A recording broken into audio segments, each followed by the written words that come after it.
Welcome to the show. Hello. Hey. What's going on? We're back together. I was going to say that, but I didn't know if you wanted to because this episode will go out after another episode will. Oh, that's true. It's okay. But we're back together. Time warp. It's been so long. Yeah. So long. It has, and it feels really weird that we haven't recorded like a regular episode. We've done all these interviews lately, which has been great. Not that today's going to be a regular episode either. No. But, like, well, at least we're, like, together in the same room. Yes. Not on the phone. No. In our cars in the parking lot at work. Mm-mm. Yeah. Together. When's reunited. You were here. Wait, I feel like I was here last week. Were we together last week? No. We were to do the Teddy interview. We were together. That was our first time being together. Oh, that's right. And like a month. Never mind. Forget all that. It's been a long week. It has been a very long week. Yeah. That's for sure. But anyway, we have a fun episode today. We do. I'm excited about it. We have something we've talked about doing for a while because we get in all of these watches for review. Mm-hmm. And I love reading other reviews, but there's a lot of, I don't know, reading reviews is nice. Writing reviews. Not so much. Not as nice. That time thing is a real struggle. Yeah. But so you've talked about this for a while, is doing like audio reviews of watches that we receive in. Yeah, just, being able to dive a little deeper into some of the watches we get in. We do a lot of posts on Instagram. We talk about them on social media, and we do wristwatch checks on the show. But I think being able to spend a little bit more time, and granted, you're not going to see a video of the watch, maybe someday, but not right now. We'll try to figure out maybe how to post some pictures to the YouTube as we upload it, if you want to, or you could just go to our website and follow along. They'll be up there too. But this is just an audio portion of a review. Yes. Yeah. And I feel like it allows us to, first of all, we both can have input on the watch, because if we're doing an article, realistically, it's only going to be one of our opinions. Yeah. And I write so slow. I'm the slowest writer. It's just fine. FYI. Okay. It's fine. We're good. Yeah. So we're good because we're doing this. Yeah, exactly.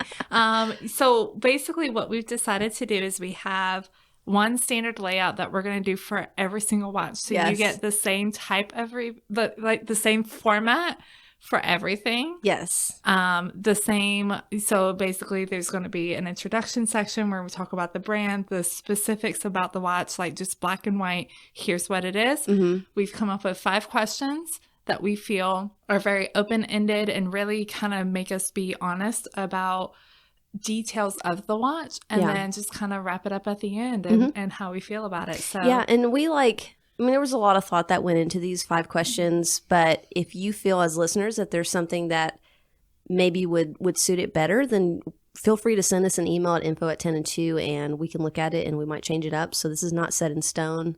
This is just our first one and first go at it. Yep. Yeah. Are you ready? Let's do a wristwatch check. Are we doing a wristwatch check? Should I didn't even know we were going to do one today. No, we always do one. We do always do one. Mm-hmm. You yelled at me on one. You were like, I forgot about it. Oh, and the last one, we didn't even do it to the end. It's fine. Not the last one. This is all confusing. We need like a diagram in the studio of what episode went out when we're recording. Yeah. Yeah. That's fine. Yeah, it's fine. We make it through. So wristwatch check. What are you wearing today, Kat? I've got the Grande Seiko on today. The SBGM 221 that I'm still very much in love with. Like, I love this watch so much. I don't blame you. I think it was such a good pick for you. You liked the Speedmaster a lot, but I could tell, like, after the first time that we recorded together, like, the first time you're still, like, head over heels smitten, but after that, like, seeing the way that you talk about your watch, I could see there was a difference in it. Yeah. And it wasn't, like, love. It wasn't love. It was lust. That was a very good watch. And it was a summer romance. It was a summer romance. That lasted 2 weeks. Maybe like a month. I don't know about 2 weeks. It was here a little bit longer. No, this watch, this Grande Seiko, yeah, it's super popular right now. Mm-hmm. It's all over Instagram, and it's fine because I love seeing pictures of it.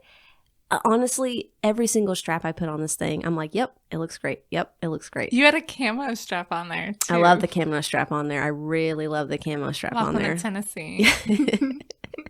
Exactly. No, I adore it. I really do. And I haven't stopped wearing it all week pretty much. A couple of days I wore the manta when it was super rainy. Yeah. And then I've just been hanging around the house because of the tornado situation we've had. But right.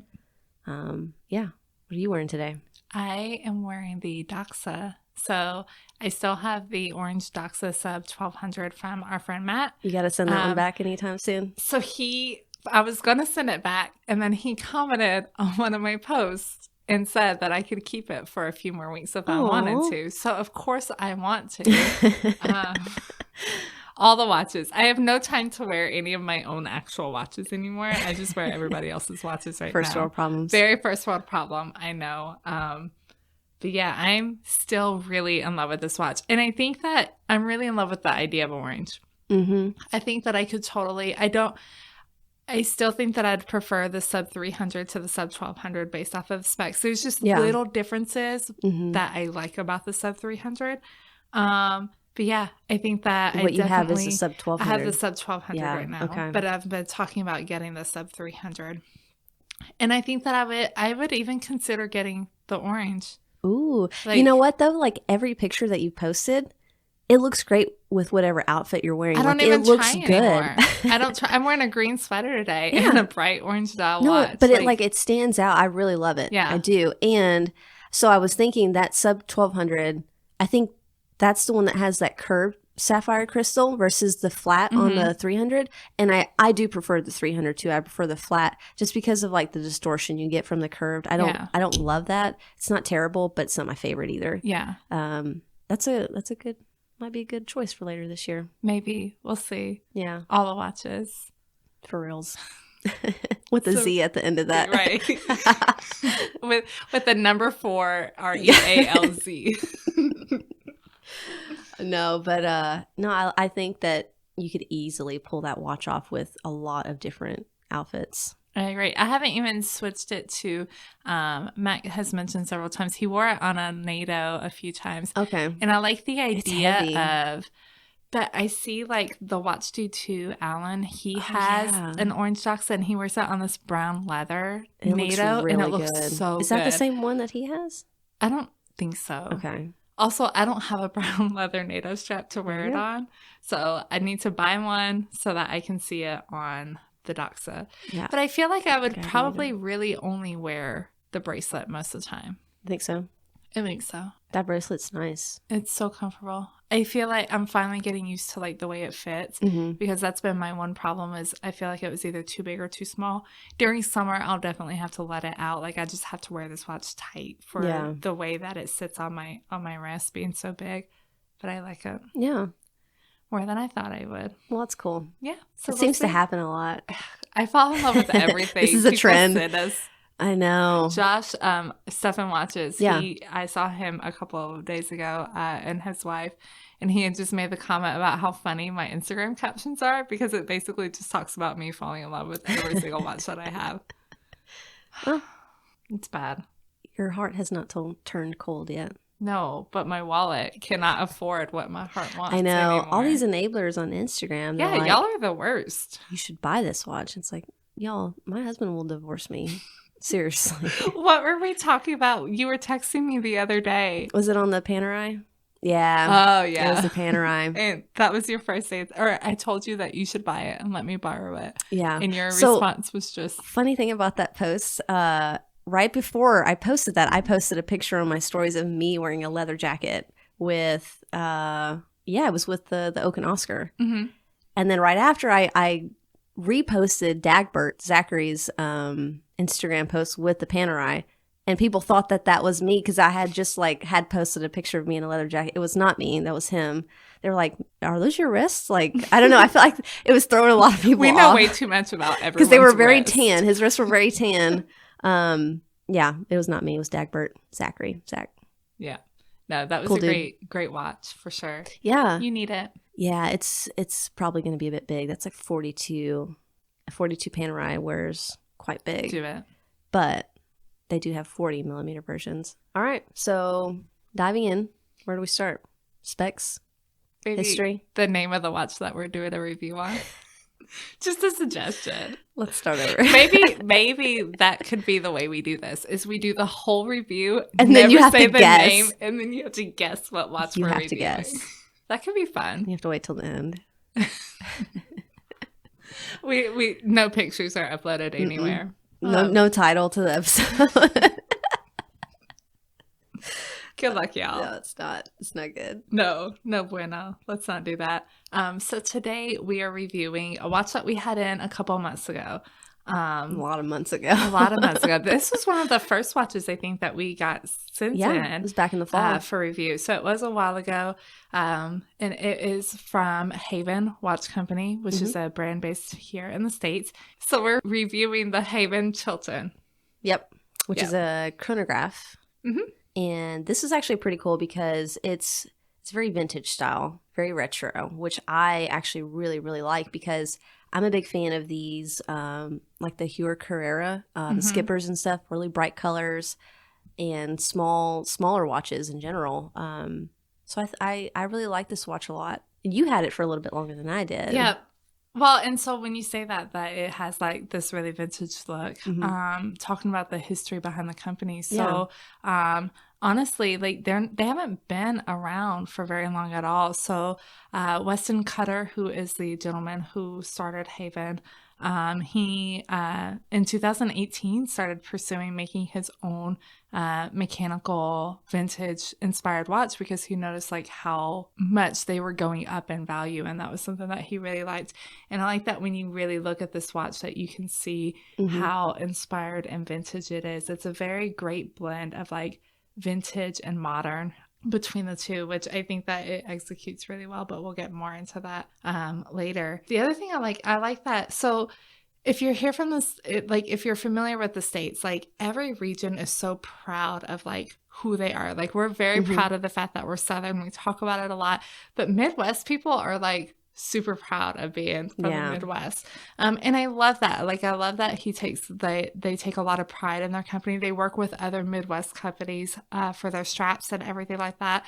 And then if you know anybody in the Midwest or people who are from that area, they're very practical people. Like, there's not a lot of excess. There's not a lot of waste. And I feel like that translates into what they do with their watches. The fact that they don't use fancy boxes. Like, I was really surprised when we got the box that it was in a cardboard box, basically. Yeah. And even everything on the inside was cardboard, like the watch holder and all. Yeah. But it's so practical in that aspect. You don't have any of the waste. He uses recycled cardboard for all of it. Yeah. So I feel like it really kind of holds true to Midwestern values. Like everything that I know from people who are from the Midwest, they're just very proud of that fact. He works, like I said, he works with other Midwest companies as well to produce the straps. The watches are assembled and timed in the Midwest as well, which I think is really cool. I don't know. Like I really enjoy that part of the company. Yeah. That pride in having your name on it and being really proud of everything that went behind that. Yeah, and they stand by that for sure. And yeah, like you said, they're kind of made. We couldn't really find a for sure spot. It's somewhere between Minnesota and Indiana, either maybe one or both, based on what's online. But you know, all of their cases, their dials, their hands are made in Asia. But everything is assembled there, and the movement, I think, is from Switzerland, so it's a Salida movement. No, I think that, I read he was just tired of the price hike that you're seeing with vintage chronographs, and he wanted to offer, people a solution and an alternative to spending quite a bit of money on a watch that you're, spending a lot of money on up front, and they're going to have to spend even more money on to restore. And, yeah, I really, really like this watch, so I'm excited to kind of dig in here. But yeah, I guess we'll kind of move on to specs. Yeah, go with that. Yep. All right, so they have two different versions. They've got a blue or white, and I say white, but it's more of like silver champagne-y. Right. It really depends on the lighting. The light. For sure on this one. I never thought it looked white, but it definitely looked either silver and then some lights it looked more champagne. And I actually really liked the more champagne-y look to it because it added to that vintage feel of the dial. All the indices are applied on it, which is really nice. There's 3 sub-registers. There's a one at 3 and 6 and 9. One at 3 o'clock is one of my favorites. I really like that one a lot. Yeah, I feel like the one at 3 o'clock is your real vintage look because first of all, it's a 30-minute counter instead of a 60-minute counter. Yeah. But then it's broken down into 3 different colorways, and the colorways depend on which dial color you do. So if you do the blue dial, you're getting a different set of colorways than if you do the silver dial. But yeah, it like really ties into the vintage aspect. Yeah, like I said, it kind of gave me that like skipper-ish look to it that I really liked. Yeah. It's the case is a stainless steel case, 37.5 millimeters in diameter. It's 47 millimeters lug to lug, 13.75 millimeters thick, and then it's got an 18 millimeter lug width. So spec-wise, like you really can't find any modern chronographs in this size. I was really hesitant about this watch when I saw the size, and I think that you and I talked about this when we first got it. I was very hesitant because I don't wear smaller watches. Like really everything that I wear is 38 and up, unless it's something vintage. So to have a chronograph at 37.5 millimeter, I was really, because for me, if you're going to have a chronograph, it needs to be legible. It needs to be practical. There's no point in having it if I have to like really look at it to see like what it is. And really, I feel like maybe the pops of the colors helped, but it was a very easy watch to read. So very clean that really dial. Surprised me. Yeah, definitely. It's got a sapphire crystal and a 30-meter water resistant on it as well. The movement is a Sellita SW. That an S or a 5? It's the SW510M. Okay. Yeah. Can't read my handwriting. Can't read your own handwriting. What a shame. Not at all. What I like about this is, so first of all, it's the manual wound chronograph, and they were actually the very first brand that used this movement when this movement was introduced. It's a really neat kind of story because he liked an automatic version of this movement, emailed Sellita to see if it could be modified to a manual, and they just emailed back and were like, hey, actually we're producing the same thing in manual. So he was the first one to use it, and then with that movement you have a 50-hour power reserve as well. It's pretty cool. It's really good. And then it's sold on a stainless steel bracelet and comes with your choice of leather straps. So there's like 4 or 5 different leather straps, I believe, that you can choose from. I like having options. For sure. I think that's always nice when you have a brand that, you know, maybe will give you one stock option, but then let you pick like between a NATO or a leather strap to go along with your order, just because I feel like you can kind of customize it a little bit. Agree. It's not like, here, this is what you get. You're stuck with this. So many people immediately change straps out. Like changing straps is such a common thing now. You know, I feel like it's weird to sell just a watch one way and not expect and especially so if someone's buying this watch, you know, there's a pretty good chance that they're, you know, a watch collector, because I mean, just the micro brands in general are not going to get someone just off the street buying a watch from them unless they're local to the area or something like that. So like you said, chances are they're going to want to change straps quite often. And because, you know, I know a lot of people that buy a watch from the shelf and then they'll never change the strap. Just they're not a watch person. They don't really know how to. And that's fine. But I do like that they have the option too. Quite a bit. And then all of that, and they are priced at $1,799. Yeah. That it for specs? I think that's it. All right, so we're going to move into our 5 questions. Fun stuff. The fun stuff. This is where like we get to, so we've actually not even talked about our answers. No. Which should be interesting to see if they're the same or if we differ. But so yeah, like I said, we worked on 5 questions that we felt kind of gave us a better idea of how we really felt about the watch, outside of the specs, and kind of help you guys really understand where we're coming from. So these 5 questions, this is all, everything we said before this was facts. This comes down to just our personal opinions, our thoughts about the watch. That's it. Yeah. You can agree. That's great. You can disagree. That's great too. Let us know. Let us know. Like, let us know on Instagram or Facebook and our website. Yeah. So we like to hear good and bad stuff. Yeah. Right. And especially once you guys see it, or if you have any experience for it, I would definitely be very interested to hear your thoughts as well. So our first question is, what is our favorite and least favorite feature about this watch? So I have multiple options. So I feel like you should go first, because if you say if one, it's that's your favorite or least favorite, you should only have the one option. And if we overlap, we overlap. Okay. Okay, I'll go first. All right, go first. All right. So my favorite is the dial. The dial in general? The dial the whole in general. dial? That's a lot. Are we breaking down? Like, I broke it down. oh my God. So just the design, like the overall design, I feel like it really hit that vintage modern flair, and they work really well together. Like there are some aspects of it that I feel look more modern, but then you have so many vintage inspired aspects. Like what we talked about with the sub register. I really like the pops of dial or the pops of color in the sub register. I think that they're fun. Yeah. Especially the 30-minute. And this was something that I really did not think that I would like. I'm a very like black, white, and gray person, very neutral person. So like to have pops of color, especially in the dial, like I'll mix up a strap or something here and there, but to have it in the dial, I was very apprehensive about it. But overall, that turned into my favorite feature about the watch. Yeah. Yeah. What's your favorite? Mine's similar. I mean, I got a little bit more detailed. The tricolored subdial is definitely my favorite aspect of the watch. I just love the pop of colors through that. And on the champagne dial that we had, I think it was red, dark blue, and light blue on ours that we had. And I mean, besides that, I really like the pulsation meter on it.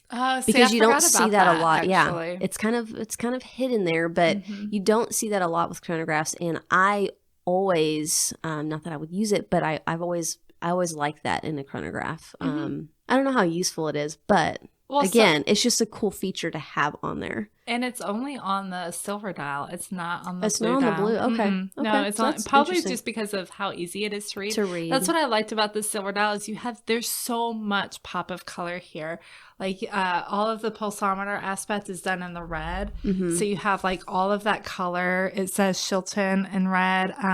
There's a little bit of a yellow accent like in the other subdials. It just has a lot going on that you don't think works. So when you look at it in pictures, like it looks like the registers are too spread out. But when you see it in person and you have it on the wrist and realize like just how small the watch is in general, like it does genuinely work really well. Least favorite.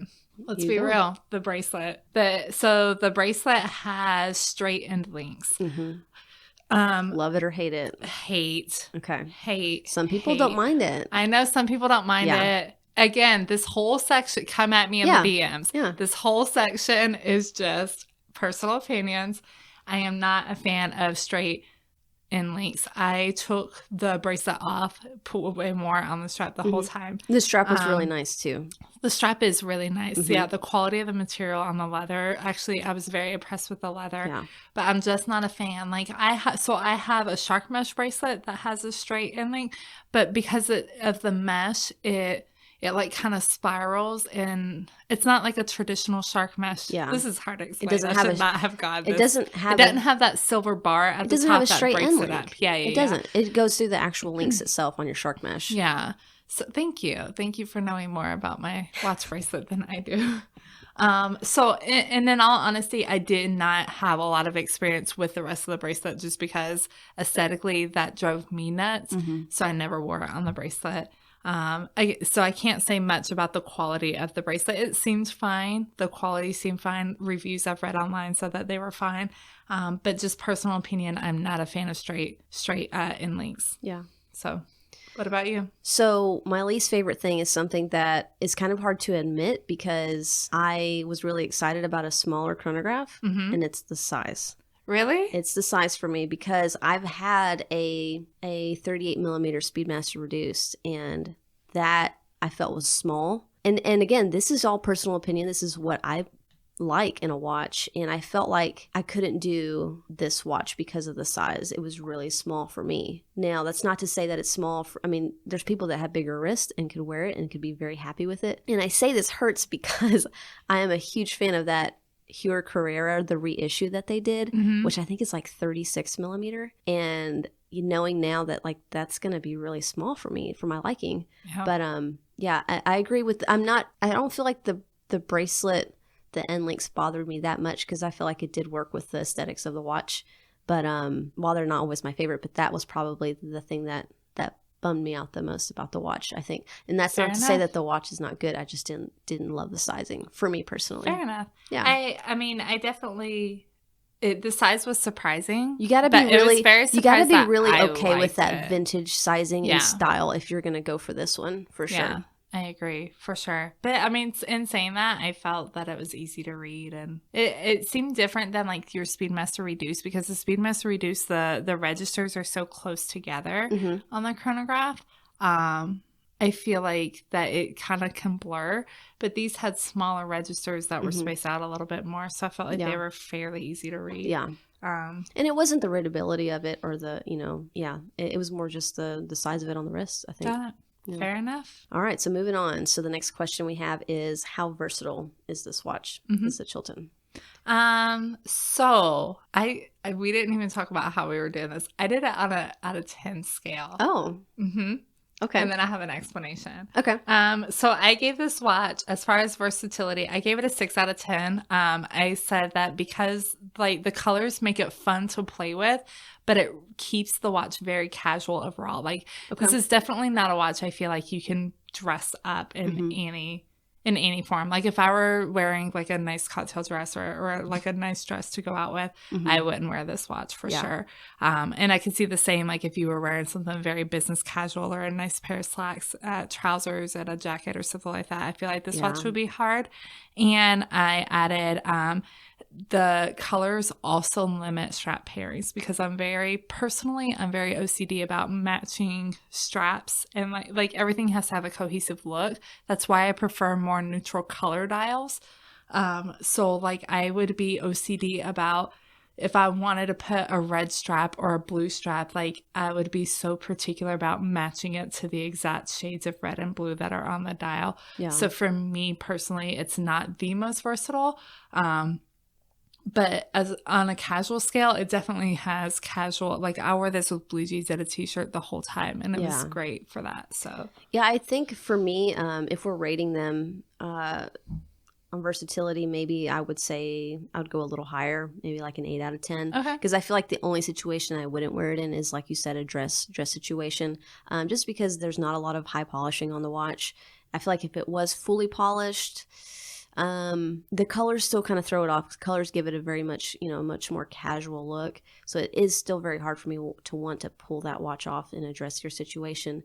But I think for 90% of people in their day-to-day, then it would be fine. So you hit a lot of the same points I was going to, so I won't double that and go over them again. But because we're a lot alike. We're twinsies. This is actually interesting though, hearing I like that we didn't talk about this before, because we do have some different opinions on it. Absolutely. Which is kind of nice and fun. It's like a surprise for me too. Okay, so third question, does the watch suit its designated purpose?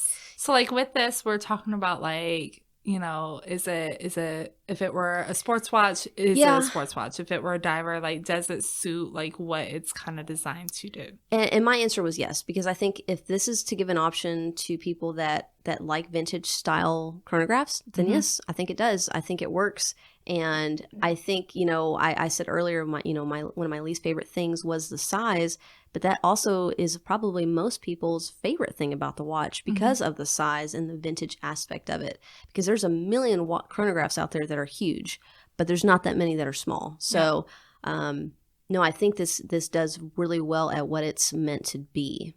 Absolutely. Yeah, fair enough. I said the same thing. I said, it was designed to be a vintage modern watch, and that's exactly what it does. It does that in the size, which is, kind of your complaint with it. It does that. I would like to see a few more modern touches when it comes to something like water resistance. Yeah. 30 meters is just not a lot. I would have liked to have seen at least 50 meters. I feel like 50 meters is kind of a minimum. But yeah, I mean, I definitely, it suits it. It does exactly what it says it was going to do. Yeah, absolutely. All right. So the next one is, does the watch provide a fair value for its cost? So this one was hard. This one I had to really kind of be real about. When we first got this watch and I saw the price point, I was very surprised. And I felt like it was a little off-putting. So at $1,800 basically, I was really not happy about that price point. But then spending some time with the watch and doing some research. So I feel like it is a fair value. So there are no chronographs really. There's not a lot of chronographs at this price point. Now, when this watch first came out, they were the only company that was using the Sellita SW510M movement. Mm-hmm. So I felt like they could kind of make their own price point at that. But now, so for example, you have Fairer. They have the Cresta, and they sell that for $1,955. Yeah, so they have a little bit more competition. Yeah, it's a very similar watch design. The specs, when you look at the specs, they're very similar as well. The water resistant, if I remember correctly, this has a little more water resistant. But so still, like... And what's the size on the Fairer? For something... Okay, so it's a 41 millimeter, so it is a little bit larger. Mm-hmm. But when you compare, I mean, to me, micro brand comparing to another like smaller brand, I mean, Fairer is still actually a fairly big brand, and I feel like if Haven were a bigger brand, it wouldn't be questioned. But this is the hard part for micro brands, is to justify their pricing. Yeah, when other brands can do it just as easy. Like other brands can list something, for just as much and more, and nobody bats an eye. Yeah. So it's a hard position to be in. And like I said, initially I was like, this is kind of ridiculous. But in looking at other watches that are just as comparable, it's fair. I definitely believe it's fair. I agree. I think it is fair just because there is not a lot offered at that price point and at that size. So I really couldn't find anything modern that was offered. The only things that are out there that are very popular are, the Speedmaster Reduced, which sells from anywhere from $2,000 to $3,000 depending on the condition. And with that, you have a movement inside those Reduced that needs, if it hasn't been serviced, is going to cost quite a bit. Mm-hmm. And so you have that option. And then you have the Heuer Carrera, the re-edition that I was talking about. That's 36 millimeter that they sell for like $2,500 to $4,000 depending on condition and which one you have. So really at that size, there's not a lot out there because if you bump the size up to 40 and above, you're going to get some other options for sure. But mm-hmm. they're rocking it in terms of what they're offering and they're staying in their niche. And, for people that like that, I think that they would hopefully kind of add to that collection at some point and add on to those. Yeah, fair enough. All right. So, same person. So last question we wanted to ask was, is this a watch that will get regular rotation and wear in your collection? It's not just a watch that is just going to sit in a box and barely get worn. Like, is this something that you would really, if you had it, would you consistently wear it? This is a really tough question, actually. It is, because you got to get real. You have to think about the watches you have now that mm-hmm. you barely wear. Yeah, and I've gone through this before with, it could be in the hundreds by now. I don't know. I don't think it's in the hundreds, but it's over 50 watches I've probably gone through over the last few years. And that's a tough choice that I've had to make. Is this a keeper? Is it going to be worn weekly? And I do think that, and I'm putting myself in the mindset of like someone that wanted this watch mm-hmm. to begin with. I would say yes, the only drawback for me personally is water resistance. And I'm saying that, and I'm wearing my Grande Seiko today that has the exact same water resistance, but it's a totally different watch. Like mm-hmm. this is a chronograph. This is a sports kind of watch. I want water resistance with it. That's the reason I've gotten rid of many chronographs that have come through my collection. And any watch that doesn't have a lot of water resistance, unless it's a dress piece, I want it to have it. And it's something that's really important to me. So hopefully, I would hope that they could increase that in the future. But again, that's just my little gripe with it. And other than that, I think it would get worn. If it mm-hmm. had higher water resistance, I would wear it all the time. Great watch. It's casual. Goes with a lot of stuff, especially my style of wear. I mean, I don't dress up that often, so it'd definitely be a keeper. Yeah. What about you? This, again, it's hard because, like, I really had to be real with myself and think about the watches. Get real. Let's get real. Get in our feelings. It's going to get deep. There's a lot of really awesome pieces that I have now that really don't get a lot of wear. And I feel guilty about that. And that's something that I really struggle with. And I really want to be better about this year, is being more particular about what I do add. It's different. The thing that this watch has going for it is it's different than anything else I have in my collection. I have nothing like it. The only chronograph watch I have in general, yeah. Had to think about that for a second. Speedmaster. I know. Jeez, man. The only chronograph I have now is the Speedmaster. So it is incredibly different from that. And I would want to wear it more because of that. But so here's the reality is I really have a problem with the bracelet. And I do prefer, now this time of year, I like to be fun. I like to wear a lot of leather straps and stuff like that. But during spring, summer, I'm really a bracelet person. And so like I would have a hard time with that because this one, I really feel like personally, I would only want to wear it on different straps. And maybe I could just switch it out to a few NATO straps and be fine with that. I don't know that it would get as much wear in my collection personally. I would want to though. Like I said, like this watch looks so great with jeans and a t-shirt. Yeah, it really does. I really enjoyed wearing it that way, even with the leather straps.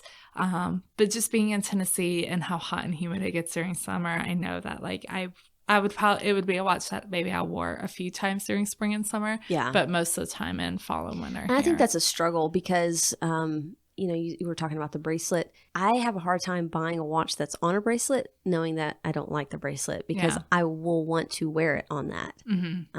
Because you and me both are very much bracelet people. And so if the bracelet isn't up to par with what you like, then that's a major like con to the watch. Agreed.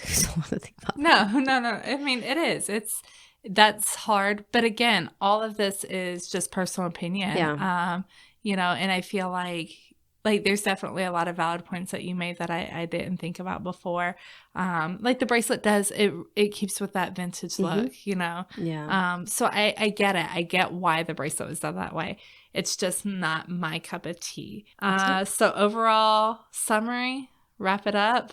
What do you think? What did you think of the watch overall? Well, I mean, I think this is a great offering. Like I said, there's not a lot out there at this price point and offering what they are. So I did look at a couple of different watches, you know, at the same price range. You have the Hamilton Intramatic chronograph, which is 40 millimeter. You have the Young Hands Max Bill chronograph. That's $1,500 to $1,600. Again, 40 millimeter. So you have this huge jump in size. So for someone that does want that smaller size watch, vintage feel, I think this is a home run.